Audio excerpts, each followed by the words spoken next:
नमस्कार प्रिय दर्शकों, एक बार फिर आपका स्वागत है हमारे YouTube चैनल बीइंग टीवी में। प्रिय दर्शकों, आज फिर एक नई कहानी, एक नया वीडियो लेकर के हम हाजिर हुए हैं। प्रिय दर्शकों, आज की जो कहानी है, आज का जो प्रसंग है, ये बड़ा ही मोटिवेशनल है, बड़ा ही ज्ञानवर्धक है। प्रिय दर्शकों, ये एक मोर और मोरनी पक्षी की कहानी है। मोर ने मोरनी को बताया कि शत्रु हमारा कब फायदा उठाता है, कौन से लोग दया करने के काबिल नहीं होते। प्रिय दर्शकों, यह ज्ञानवर्धक प्रसंग आपके जीवन में बहुत ही मददगार साबित होगा। इस कहानी से हमें बहुत कुछ सीखने को मिलने वाला है।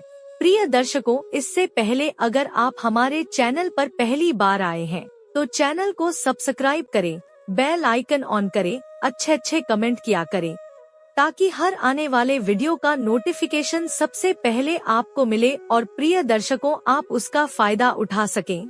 तो चलिए शुरू करते हैं आज की यह प्यारी सी कहानी, यह प्यारा सा वीडियो। प्रिय दर्शकों, एक समय की बात है, किसी जंगल में एक सरोवर पर एक मोर और एक मोरनी का जोड़ा रहता था। दोनों के बीच बहुत ही गहरा प्रेम था। वह दोनों सुबह से शाम तक इकट्ठे रहते थे और जब सूर्यास्त हो जाता था तो वह दोनों अलग अलग हो जाते थे। मोर तालाब के इस छोर पर तो मोरनी तालाब के उस छोर पर पहुंच जाती थी। प्रिय दर्शकों, पूरी रात वह दोनों मिलने को तरसते रहते थे, पर वह मिल नहीं पाते थे। यही उन दोनों के जीवन की दिनचर्या थी। पता नहीं किस श्राप के कारण वह रात्रि में अलग अलग हो जाते थे। प्रिय दर्शकों, एक दिन मोरनी कहती है, पिया जी, मैं चाहती हूँ कि अधिक से अधिक समय मैं तुम्हारे पास रहूं, पर क्या करूं, विधाता ने हमारी तकदीर ही ऐसी बनाई है कि सूर्यास्त होते ही हम दोनों अलग अलग हो जाते हैं। मोरनी आगे कहती है कि पिया जी, आप एक काम करो, आप मुझे कोई ऐसी कहानी सुनाओ जिसे सुनकर मैं रात भर उसी के ध्यान में बनी रहूं, तो मुझे आपसे अलग होने का दुख नहीं होगा। मोरनी की ऐसी बात सुनकर मोर कहता है, प्रिय, अलग तो मैं भी तुमसे नहीं होना चाहता, पर क्या करे, परमात्मा ने हमें बनाया ही ऐसा है। मोर कहता है, एक काम करते हैं, सूर्यास्त होने से पहले मैं तुम्हें एक कहानी सुनाता हूँ। सूर्यास्त के बाद तो हमें अलग होना ही पड़ेगा। यह कहानी तुम्हें बहुत अच्छी शिक्षा देगी। प्रिय दर्शकों, तब मोरनी कहती है, हाँ पिया जी, आप कहानी सुनाओ, मैं बड़े ध्यान से सुनूंगी और उसका अपने जीवन में पालन करूंगी। प्रिय दर्शकों, तब मोर कहानी शुरू करता है। मोर कहता है कि हे प्रिय, तुम ध्यान से सुनो। बहुत समय पहले किसी बिल में एक सर्प रहता था और उस सर्प को एक बाज ने देख लिया था। बाज उस सर्प के बिल के पास पेड़ पर आकर बैठ गया। सोचने लगा कि जब यह सर्प निकलेगा तब मैं इसे पकड़कर खा जाऊंगा। वह बाज सर्प के बिल से बाहर निकलने का इंतजार करने लगा। उधर वह नाग बिल से बाहर निकलने की कोशिश कर रहा था। प्रिय दर्शकों, जब सर्प बिल से निकलने लगा, अभी थोड़ा ही निकला था कि इतने में बाज ने उस पर झपट्टा मार दिया। मोर आगे कहता है कि सर्प बाज के डर से पुनः बिल के अंदर चला गया। अब तो सर्प दो घंटे पर बिल से बाहर निकलकर झांकता कि वह दुष्ट बाज वृक्ष पर बैठा है या चला गया, मगर वह बाज कहाँ जाता। जिस वृक्ष के नीचे सर्प का बिल था, उसी वृक्ष पर बाज का निवास था। प्रिय दर्शकों, वह बाज अब सर्प के लिए मुसीबत बन गया था। जब भी सर्प बिल से बाहर निकलने की कोशिश करता, बाज उस पर प्रहार कर देता। वह सोचता था कि मैं इस सर्प को पकड़कर इसे कहीं ले जाऊं और इसे अपना भोजन बना लूं। इसी लोभ में बाज उस बिल पर दृष्टि बनाए हुए था, परंतु उधर सर्प की जिंदगी उस बिल में कैद होकर रह गई। बेचारा सर्प बड़ा दुखी था, उसे कोई मार्ग नहीं दिख रहा था। वह भूखा प्यासा उसी बिल के अंदर कैद हो गया था। मोर आगे बताता है कि प्रिय, तब उस सर्प को ध्यान आया कि यहाँ के जो राजा हैं, विक्रम, वह बड़े ही धर्मात्मा है। वह हमेशा पराये के कष्टों को दूर करते हैं, चाहे कोई जीव छोटा हो या बड़ा, वह सबका दुख दूर करते हैं। सर्प सोचने लगा कि अगर इसी समय राजा विक्रम कहीं से आ जाएं, तो वह मेरी मदद अवश्य कर देंगे, वह मुझे इस बात से अवश्य मुक्ति दिला देंगे। प्रिय दर्शकों, मोर कहता है, प्रिय मोरनी, ध्यान से सुनना। बिल के अंदर पड़ा हुआ वह सर्प बार बार भगवान से प्रार्थना कर रहा था और राजा विक्रम को याद कर रहा था। जब भी कोई वहाँ से राहगीर गुजर कर जाता तो सांप उससे कहता था कि हे भाई, किसी प्रकार मेरी यह बात राजा विक्रम तक पहुँचा देना या फिर मुझे उनसे मिलवा देना, तो मैं तुम्हारा जीवन भर एहसान मानूंगा। प्रिय दर्शकों, कहते हैं अगर सच्चे मन से किसी को याद किया जाए तो वह आपकी आवाज जरूर सुन लेता है। ऐसा ही हुआ। एक दिन राजा वीर विक्रम कुछ काम के लिए जंगल में आए और वह उसी वृक्ष के नीचे विश्राम करने के लिए बैठ गए। तभी सर्प ने बिल से झांक कर देखा तो उसे कोई मनुष्य दिखाई दिया। सर्प ने वही बातें उसे भी कही कि हे भाई, अगर तुम्हें कहीं राजा वीर विक्रम मिल जाए तो तुम उन तक मेरी यह खबर पहुंचा देना या फिर मुझे उनसे मिला देना, मैं तुम्हारा बड़ा एहसानमंद रहूंगा। मेरा उनसे मिलना बहुत जरूरी है। सर्प की बात सुनकर राजा वीर विक्रम कहने लगे, हे नागराज, तुम्हें राजा वीर विक्रम से क्या काम है? तुम क्यों उनसे मिलना चाहते हो? तो सर्प कहने लगा, देखिए श्रीमान राजा वीर विक्रम दूसरों के कष्टों को हरते हैं। 6 माह से मैं इसी बिल में पड़ा हुआ कष्ट पा रहा हूँ। यदि मैं इस बिल से बाहर निकलता हूँ तो इस वृक्ष पर रहने वाला एक बाज वह मुझे देखकर तुरंत मुझ पर हमला कर देता है। उसके डर से मैं इस बिल में कैद होकर रह गया हूँ। कई महीनों से भूखा प्यासा में इसी बिल में पड़ा हूँ। अगर राजा वीर विक्रम यहाँ आ जाएंगे तो वह बाज से मेरी रक्षा जरूर करेंगे और मुझे इस बिल से निकालकर किसी सुरक्षित जंगल में पहुँचा देंगे। वहाँ जाकर मैं अपना भोजन तलाश लूंगा, नहीं तो भूखा प्यासा यहीं मर जाऊंगा। प्रिय दर्शकों, सर्प की दुख भरी बात सुनकर राजा वीर विक्रम कहने लगे, हे नागराज, अब तुम्हें चिंता करने की कोई जरूरत नहीं है। मैं ही राजा वीर विक्रम हूँ। बताओ तुम्हारे कष्टों का हरण कैसे करूँ? प्रिय दर्शकों, राजा वीर विक्रम तो पराये दुखों को हरते ही थे क्योंकि वह बड़े प्रतापी राजा थे। मोर आगे कहता है कि प्रिय तब सर्प कहने लगा, है महाराज, मुझे आप जैसे हो सके वैसे इस बात से स्वतंत्र करा दो। तब राजा विक्रम कहने लगे कि अगर मैं आपको इस वन में कहीं दूर छोड़ दूं तो कैसा रहेगा? तब सर्प बोला, है महाराज, यह बाज बड़ा दुष्ट है। जब आप मुझे लेकर जाओगे तो यह बाज मुझे देख लेगा और यह वहीं जाकर बैठ जाएगा। इस प्रकार तो मैं फिर भी स्वतंत्र नहीं हो पाऊंगा। तब राजा बोला, तो फिर मैं क्या करूं? तुम ही बताओ, जो तुम्हारी रक्षा हो सके। प्रिय दर्शकों, तब सर्प बोला, राजन, आप मुझे कुछ समय के लिए अपने पेट में बैठा लो। अगर आप मुझे अपने पेट में बैठा लेते हो तो यह बाज मुझे देख नहीं पाएगा। इसे पता भी नहीं चलेगा कि मैं इस बिल से निकलकर कहाँ चला गया और मैं तुम्हारे साथ इस वन में बहुत दूर तक चला जाऊंगा और आगे जाने के बाद मैं तुम्हारे पेट से बाहर निकल जाऊंगा। सर्प की बात सुनकर विक्रम कहने लगे, हे नागराज, आइए और मेरे पेट में प्रवेश कर जाइए। प्रिय दर्शकों, अब तो राजा विक्रम अपना मुंह फैला देते हैं और वह नाग उनके पेट में चला जाता है और उनके पेट में जाकर आराम से बैठ जाता है। आगे मोर कहता है, हे प्रिय मोरनी, जब राजा विक्रम उस सर्प को अपने पेट में बैठाकर जंगल में ले जाता है और घने जंगल में ले जाकर उस सर्प से कहता है, हे नागराज, अब मैं आपको उस बाज की नजरों से बहुत दूर ले आया हूँ। यहाँ वह नहीं आ पाएगा। अब तुम्हें किसी तरह का कोई भय नहीं है। कृपया आप मेरे पेट से बाहर आ जाइए और इस जंगल में चले जाइए। प्रिय दर्शकों, राजा विक्रम की बात सुनकर वह सर्प कहने लगा, नहीं नहीं महाराज, अब मैं आपके पेट से बाहर निकलने वाला नहीं हूँ। राजा विक्रम बोले, क्यों भाई, आपने तो मुझसे वादा किया था कि आप मुझे आगे सुनसान वन में छोड़ देना, मैं आपके पेट से बाहर निकल जाऊंगा। अब क्या हुआ, सुनसान वन तो आ गया है, आप मेरे पेट से बाहर निकल जाइए। प्रिय दर्शकों, तब सर्प बोला, देखो महाराज, जैसा सुख मुझे आपके पेट में रहने में मिल रहा है वैसा सुख मुझे किसी बिल या जंगल में नहीं मिलेगा। मैं यहाँ बड़े आराम से आपके पेट में अपना जीवन व्यतीत कर सकता हूँ। अब मैं तुम्हारे पेट से कभी बाहर नहीं निकलूंगा। प्रिय दर्शकों, सर्प की इस प्रकार बात सुनकर राजा विक्रम सोचने लगे, वाह जी वाह, यह सर्प तो बड़ा ही दुष्ट निकला। थोड़ी देर की कहकर अब तो यह बैर अड़ा रहा है। किसी ने सच कहा है कि ऐसे दुष्ट लोग अगर मरते हो तो मर जाने देना चाहिए, इनकी कभी मदद नहीं करना चाहिए। यह हमेशा बचाने वाले को ही डसते हैं। कहते हैं दुष्टों पर कभी रहम नहीं करना चाहिए।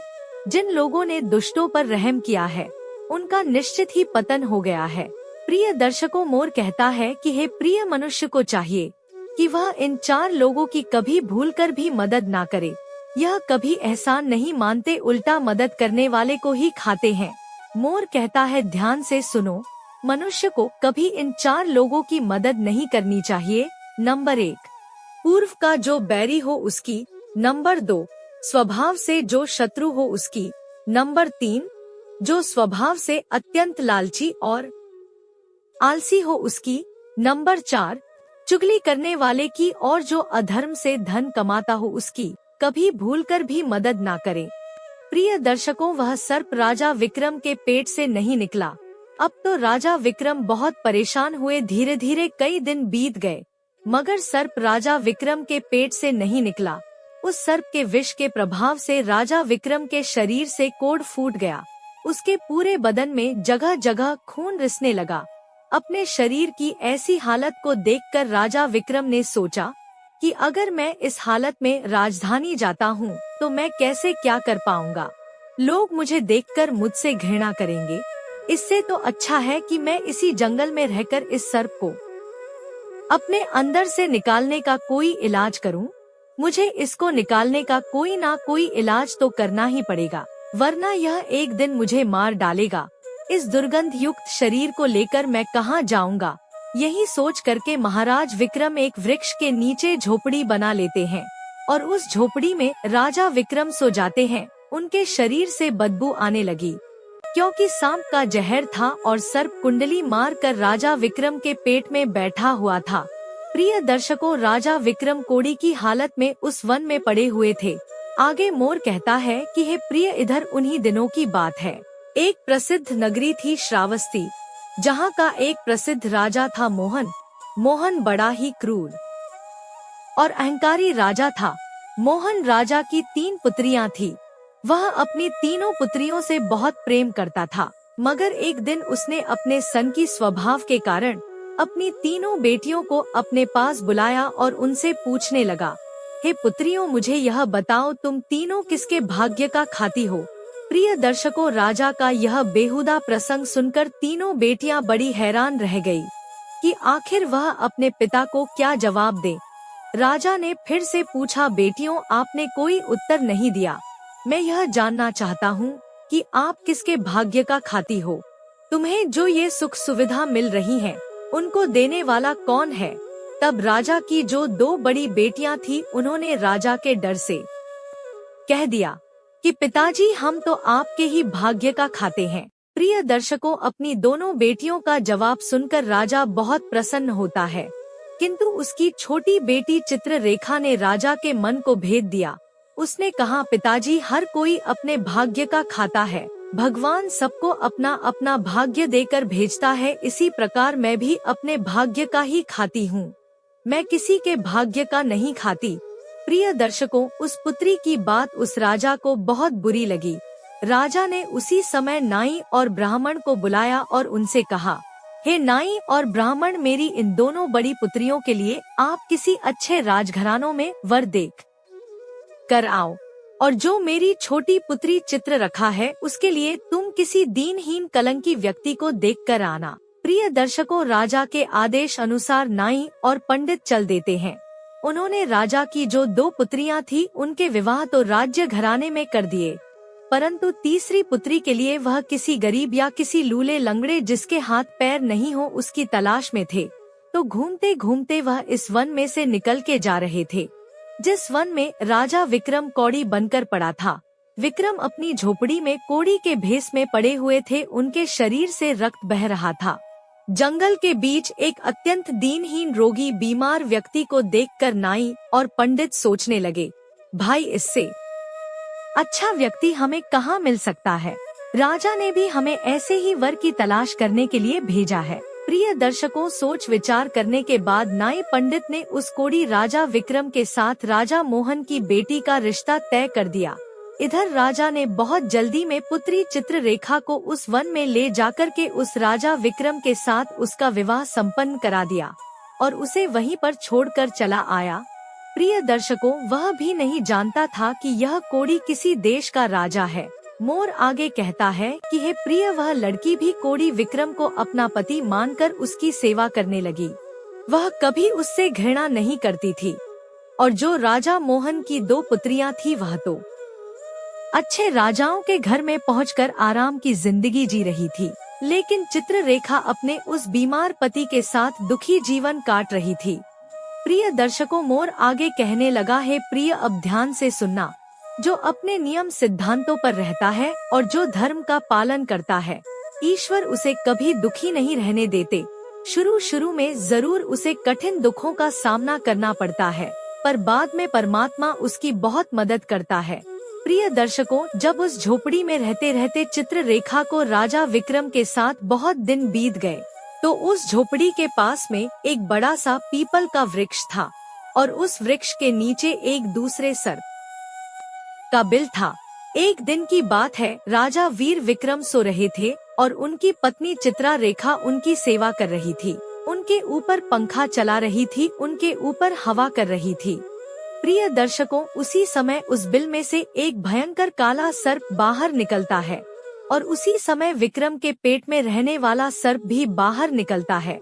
तभी पीपल वाला सर्प राजा विक्रम के पेट वाले सर्प से कहता है, अरे तू तो बड़ा दुष्ट सर्प है। जिस व्यक्ति ने तुझे उस बांस से बचाया, तूने उसी को दुख दिया। तू तो अपने वचन से ही मुकर गया। जब तेरे ऊपर मुसीबत थी तब तूने कहा था कि मुझे यहाँ से ले चलो और जंगल में दूर जाकर मैं तुम्हारे पेट से निकल जाऊंगा, लेकिन तू बड़ा ही दुष्ट है। तू ऐसे धर्मात्मा और परोपकारी राजा के पेट में जाकर बैठ गया है। तेरी वजह से राजा के पूरे शरीर से रक्त बह रहा है। वह भयंकर बीमारी का शिकार हो गया है। यह देखकर तुझे लज्जा नहीं आती? तुमने कितना गलत कार्य किया है, क्योंकि इतने समय में तो महाराज विक्रम ने तो ना जाने कितने लोगों का भला किया होता। तुझ जैसे पापी धोखेबाज को तो मर ही जाना चाहिए। कहते हैं दुनिया में सबसे नीच कार्य होता है धोखा देना और अपनी बात से मुकर जाना। धर्मात्मा लोगों को ऐसे व्यक्ति का मुंह नहीं देखना चाहिए। अगर कोई मेरी बातें सुन रहा हो तो मैं तुझे मारने का एक उपाय बता सकता हूँ। यदि कोई गंगाजल लाकर इस राजा को पिला दे तो तेरे उसी समय 100 टुकड़े हो जाएंगे और तू मल के रास्ते बाहर निकल जाएगा। प्रिय दर्शकों, राजकुमारी चित्ररेखा उन दोनों सर्प की बातों को सुन रही थी। आज वह समझ गई थी कि उसका पति बीमार क्यों हुआ है, क्योंकि उनके पेट के अंदर एक सर्प रहता है और दूसरे सर्प ने उसको मारने का उपाय भी बता दिया है। पीपल वाले सर्प ने जब उसकी मृत्यु का राज बताया तो उसकी बात सुनकर पेट वाला सर्प भी गुस्से में आकर कहने लगा, अरे धूर्त, तू किसकी बात कर रहा है? मैं तुझसे से ज्यादा गिरा हुआ नहीं हूँ।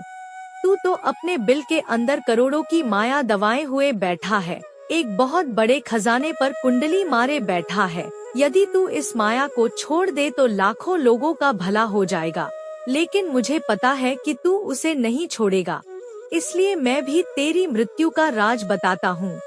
यदि कोई सुन रहा हो तो वह तेरे बिल में एक कढ़ाई खौलता हुआ तेल डाल दे तो तेरा राम नाम सत्य हो जाएगा और तेरे बिल को खोदने वाला अपार खजाने का स्वामी हो जाएगा। प्रिय दर्शकों, चित्ररेखा ने उन दोनों सर्प की बात सुन ली। उसने सोचा कि राजा के प्राण संकट में है, इनके अंदर एक सर्प बैठा है, इसलिए राजा साहब के शरीर से जगह जगह रक्त रिस रहा है। प्रिय दर्शकों, अब तो चित्ररेखा दौड़ी दौड़ी ऋषियों के आश्रम में गई और उन ऋषियों से अनुरोध करती है कि हे महात्माओं, मुझे एक गिलास गंगाजल की आवश्यकता है। ऋषि कहने लगे, पुत्री तू कौन है और गंगाजल क्यों चाहती है? चित्ररेखा कहने लगी, मुझे अपने पति के लिए दवा बनानी है, इसलिए उसमें गंगाजल की आवश्यकता है। ऋषियों ने अपने पास से एक गिलास गंगाजल चित्ररेखा को दे दिया। चित्ररेखा उस गंगाजल को लेकर आई और अपने पति से कहने लगी, स्वामी, इस गिलास में आपकी बीमारी की दवा है, आप इसे पी लो तो आप ठीक हो जाओगे। प्रिय दर्शकों, चित्ररेखा ने वह गंगाजल अपने पति को पिला दिया। गंगाजल पीते ही उनके पेट के अंदर जो सर्प बैठा था उसके टुकड़े टुकड़े हो गए। सर्प के मरते ही अब तो राजा का शरीर ठीक होने लगा। धीरे धीरे उसके शरीर की चमक लौटने लगी और कुछ ही दिनों में राजा विक्रम पूरी तरह से ठीक हो गया। अब प्रिय दर्शकों, राजा विक्रम से वह चित्ररेखा कहने लगी कि देखो महाराज, मैं एक स्त्री हूँ और इस शहर को नहीं जा सकती, मैं पतिव्रता हूँ। इसलिए आपसे एक अनुरोध करती हूँ कि आप ही शहर को चले जाएं और किसी दुकानदार से एक पीपा तेल लेकर के आना। प्रिय दर्शकों, तो राजा विक्रम कहने लगे कि तुम उस तेल का क्या करोगी? चित्ररेखा बोली, नहीं महाराज, यह बात मैं आपको बाद में बताऊंगी, पहले आप तेल लेकर आइए। चित्ररेखा की बात सुनकर के राजा विक्रम बाजार में जाते हैं और वहाँ से एक पीपा तेल लेकर के आते हैं। चित्ररेखा वहाँ अग्नि जलाती है और उस अग्नि में उस तेल को खूब गर्म करती है और गर्म करके जो सर्प उस बिल में रहता था उस बिल में उड़ेल देती है। जैसे ही बिल में वह गर्म तेल डाला गया तो सर्प की उसी क्षण मृत्यु हो गई। प्रिय दर्शकों, राजा विक्रम से चित्ररेखा कहने लगी, महाराज अब आप इस स्थान को खो दिए। राजा ने पूछा, इस जगह को खुद कर क्या करोगी? तब चित्ररेखा बोली, महाराज आप खो दिए तो सही। प्रिय दर्शकों, अब तो पत्नी के कहने पर विक्रम ने उस जगह को खोदना शुरू किया तो उसमें से लाखों करोड़ों का खजाना निकला। इधर चित्ररेखा ने अपने पति से कहा, स्वामी मैं जानती हूँ कि आप एक नगर के राजा हैं, परंतु मेरे पिता ने मेरा अपमान किया है, मुझे एक कौड़ी भी विदाई में नहीं दी, परंतु मैं मेरे भाग्य का खाती हूँ, इसलिए इसी स्थान पर मेरे पिता का जो महल है उससे अच्छा महल बनना चाहिए। प्रिय दर्शकों, अब तो राजकुमारी ने उसी खजाने से उसी स्थान पर राजाओं जैसा महल बनवाया और बड़े आनंद के साथ वह दोनों वहां रहने लगे। इधर तालाब के एक छोर पर मोर अपनी मोरनी को बता रहा था कि हे प्रिय, समय बहुत बलवान होता है, समय के साथ राजा भी रंक बन जाता है और रंक से राजा बन जाते हैं। जिसका समय अच्छा होता है वह आगे बढ़ता रहता है और जिसका समय खराब हो जाता है, जिसका समय विपरीत होता है, वह पतन की ओर चला जाता है। प्रिय दर्शकों, तब मोरनी कहने लगी, स्वामी राजकुमारी चित्ररेखा के पिता मोहन का क्या होता है? तब मोर बोला, हे प्यारी, राजा मोहन के राज्य पर उसके शत्रु देश ने चढ़ाई कर दी और उसके राज्य को जीतकर उस पर कब्जा बना लिया। राजा मोहन अपने राज्य पाट से हाथ धोकर अपने परिवार को लेकर प्राण बचाने के लिए जंगलों में चला आया और भूखा प्यासा जंगलों में इधर उधर भटकने लगा। भूखे प्यासे इधर उधर भटकने के कारण उसका हाल बेहाल हो गया था। राजा की वेशभूषा भिखारी से भी बुरी हो गई थी। एक दिन वह घूमता घूमता अपनी छोटी बेटी चित्ररेखा के राज्य महल के पास से गुजर रहा था। अपने पिता को देखकर चित्ररेखा पहचान जाती है। उसने एक सेवक को भेजा और सेवक को भेज करके राजा मोहन को, जो कि एक फटे हुए हाल में थे, उनके पास वस्त्र नहीं थे, उन्हें अपने महल में बुलवाती है। राजा मोहन ने सोचा कि यह ना जाने कौन है और मुझे क्यों बुला रही है। तब राजा मोहन उस लड़की के पास जाते हैं और लड़की को देखते ही पहचान जाते हैं कि यह तो मेरी पुत्री चित्ररेखा ही है। प्रिय दर्शकों, अब तो राजा मोहन का सर बेटी के बड़े बड़े ऊंचे महलों को देखकर शर्म से झुक जाता है और वह हाथ जोड़कर अपने बेटी के चरणों में गिर पड़ता है। चित्ररेखा ने अपने पिता को उठाया और कहने लगी, पिताजी आपने मुझे एक कौड़ी को दिया, परंतु मेरे भाग्य में तो एक सम्राट लिखा था। देखिए, मैं राजा विक्रम की पत्नी हूँ। जिस भिखारी को आपने मुझे दिया था वह एक नगर का राजा निकला। मेरे भाग्य ने मुझे वह सब कुछ दे दिया जो मुझे मिलना चाहिए था। माता पिता तो जन्म के साथी होती है, कर्म के नहीं। किसके भाग्य में क्या लिखा है किसी को नहीं पता। भाग्य बनाने वाला तो कोई और है। मनुष्य को किसी का भाग्य विधाता नहीं बनना चाहिए। कोई यह सोचता है कि यह मेरा खा रहा है, नहीं, कोई किसी का खाता है। जो खाता है वह अपने भाग्य का खाता है। हर दाने दाने पर खाने वाले का नाम होता है। आप यह न सोचे कि हम किसी को खिला रहे हैं। आप किसी को खिलाने वाले कौन होते हैं? इस संसार को खिलाने वाला तो एक ही है। प्रिय दर्शकों, मोर बोला, है प्रिय, धोखा देने वालों का अंत इसी तरह होता है जैसे वह सर्प का हुआ था। इस कहानी से एक सबक और मिलता है कि जब हम आपस में लड़ते हैं तो हम दोनों का नुकसान तो होता ही है। पर हमारी लड़ाई का फायदा कोई तीसरा उठा ले जाता है। उन सर्पों की लड़ाई में उन दोनों का तो नुकसान हुआ, फायदा हुआ राजा विक्रम का। हमें कभी भी आपस में नहीं लड़ना चाहिए। हमसे जलने वाले हमारे शत्रु हमेशा इसी अवसर की तलाश में रहते हैं। जब आपस में बैर भाव बन जाता है तो हमारी ताकत कमजोर हो जाती है और शत्रु बलवान हो जाता है। आपस की लड़ाई से हमारी कमजोरी बाहर निकलती है और शत्रु को उसका पता चल जाता है और वह हमारी कमजोरी का फायदा उठाकर बाजी मार ले जाता है। प्रिय दर्शकों, इस तरीके से राजा विक्रम और उसकी पत्नी चित्ररेखा ने राजा मोहन का बड़ा स्वागत किया और राजा विक्रम राजा मोहन को अपने साथ महल में अपनी राजधानी ले जाते हैं और बाद में राजा विक्रम ने अपनी सेना राजा मोहन के साथ भेजी और जिस राजा ने राजा मोहन को पराजित किया था उसे श्रावस्ती से निकलवा दिया, अर्थात उस राजा को परास्त किया और महाराज मोहन को उनका राज्य वापस मिल गया। तो प्रिय दर्शकों, यह होता है भाग्य का खेल। जिसकी किस्मत अच्छी है, जिनके कर्म अच्छे हैं, उसे ईश्वर कहीं ना कहीं से दे ही देता है। तुम तो अपने परिवार का पालन करने में हिचकिचाते हैं, लेकिन इस संसार का पालन करने वाले को देखिए, वह पूरे संसार का हर जीव जंतु का ध्यान रखता है। प्रिय दर्शकों, हमारी आज की यह कहानी यहाँ समाप्त होती है।